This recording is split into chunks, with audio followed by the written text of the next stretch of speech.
Isang mapagpalang araw sa inyo pong lahat. Ngayon po ay March 17, 2026, Martes sa ika-4 na linggo ng 40 araw na paghahanda.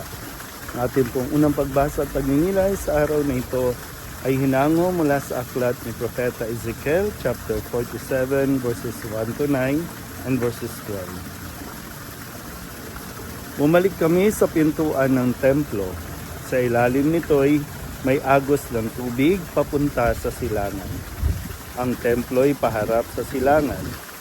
Ito'y nagmumula sa gawing timog na bahagi ng templo, sa gawing timog ng altar. Lumabas kami sa pintuan sa gawing hilaga at iniligid niya ako papalabas sa pintuan sa gawing silangan. Doon ay may mahinang agos ng tubig mula sa gawing timog ng hagdanan. Nagtuloy kami sa gawing silangan. May hawak siyang panukat. Tumukat siya ng 500 metro. Pagkatapos lumusong kami sa tubig na hanggang bukom-bukom. Sumukat uli siya ng 500 metro at nang lumusong kami sa tubig, ito'y hanggang baywang. Sumukat uli siya ng 500 metro.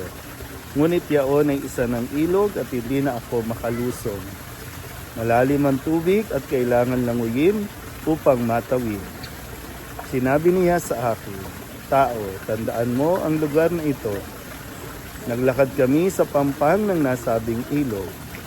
Nang ako'y pabalik na, nakita ko ang makapal na puno sa magkabilang pampang ng ilog.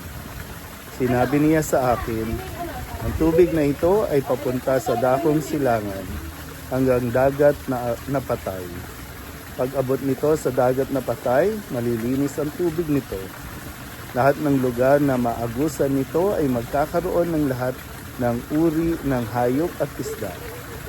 Pagdating ng agos nito sa dagat na patay, magiging tabang ang tubig ng dagat.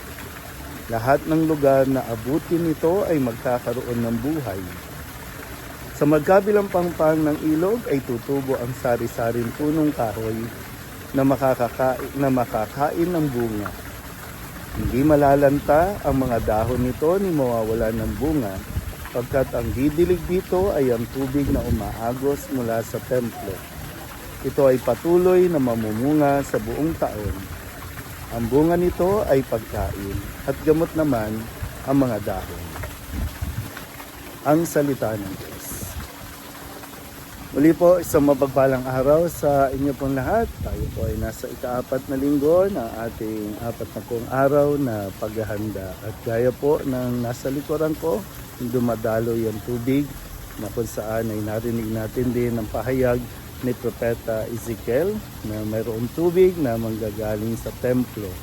At ito po ay isang propesiya na ipinakita sa kanya upang ipahayag sa mga tao ang dulot ng pagbabalik loob at ang dulot ng buhay na ibibigay sa atin ng Panginoon. At ang buhay na yan ay katulad ng tubig na talagang kailangan ng bawat nilika, mapatao man, hayop o halaman. Ang sino mang madaanan nito ay talagang mabubuhay. Yun nga po, isang propesiya na napakagandang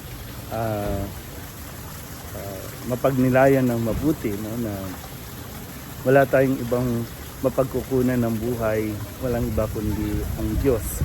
At ito ay sa pamamagitan ng kanyang bugtong na anak na si Jesucristo, na dumaloy ang tubig sa kanya pong tagiliran nang siya ay sibatin ng sundalo nung siya ay tinako sa krus. At siya po ay babalikan din natin sa mga darating na mga araw kung paano ipinakita ng Diyos ang kanyang pag-ibig sa tao at kung ano ang kanyang iniaalay sa ating lahat. Kaya muli, pagnilayan natin na mabuti at magbalik tayo sa Panginoon na siyang pinagmumulan ng buhay.